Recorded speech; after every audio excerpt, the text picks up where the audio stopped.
বোনেরা, আসসালামু আলাইকুম। আপনাদের সবাইকে শুভেচ্ছা জানাই। গতকাল থেকে আমরা পরিচ্ছন্ন কাজে ব্যস্ত, আর আপনারা কোথায় কি পড়লো, কোথায় কি পড়লো। আমরা আপনারা জানেন গতকালকে রাত্রেও বলেছিলাম, গতকাল দুপুর থেকে আমাদের এই বর্জ্য সংগ্রহের কাজ শুরু হয়েছে। আপনারা জানেন ঢাকার সঙ্গে বিভিন্ন জায়গায় সারাদিন কোরবানি হয়েছে, এমনকি সন্ধ্যাবেলাও হয়েছে। সেগুলোকে আমাদের রাত্র 12টা একটা পর্যন্ত অপসারণ করতে যে সেগুলো পরবর্তী পর্যায়ে ট্রাক না থাকার কারণে গলিগুলি থেকে বের করে মেন রাস্তার পাশে সেগুলো বর্জ্যগুলোকে একসাথে করা হয়েছে বিভিন্ন জায়গায়।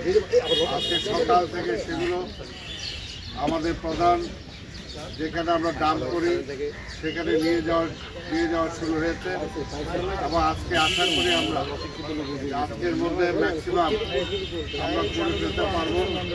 আজকে আমরা হাটগুলোর উপরে জোর দিয়েছি, পাশাপাশি রেগুলার যে সমস্ত বর্জ্য কোরবানি হচ্ছে সেই কোরবানির বর্জ্যগুলো আমাদেরকে বিভিন্ন ওয়ার্ড থেকে বিভিন্ন থানাগুলো থেকে আমাদেরকে সংগ্রহ করতে হবে। সেই ব্যাপারে আমাদের পরিচ্ছন্ন কর্মচারীরা সেখানে আছেন, কাজ করছেন।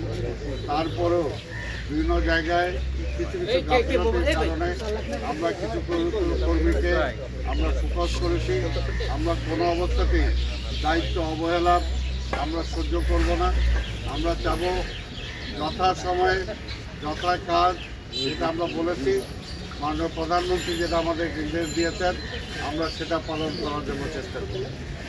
আপনাদের আজকে আপনারা আসছেন, আপনাদের সবাইকে ধন্যবাদ।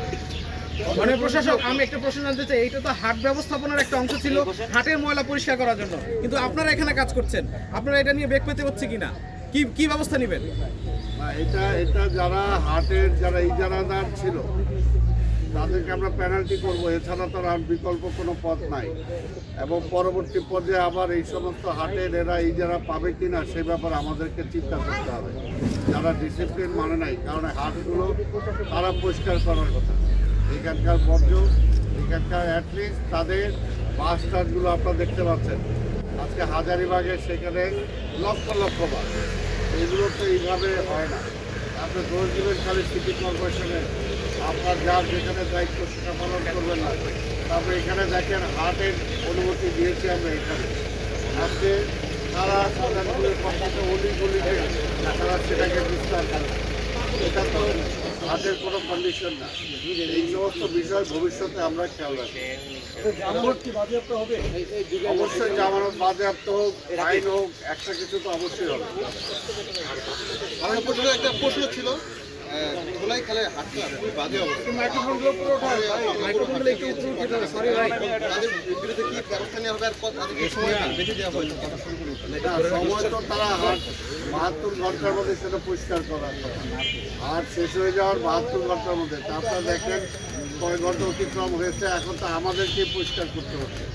কাজে সেটা তাদের তো অবশ্যই পেনাল্টি করা হবে, এই ব্যাপারে কোনো ছাড় নেই। সবাইকে ধন্যবাদ।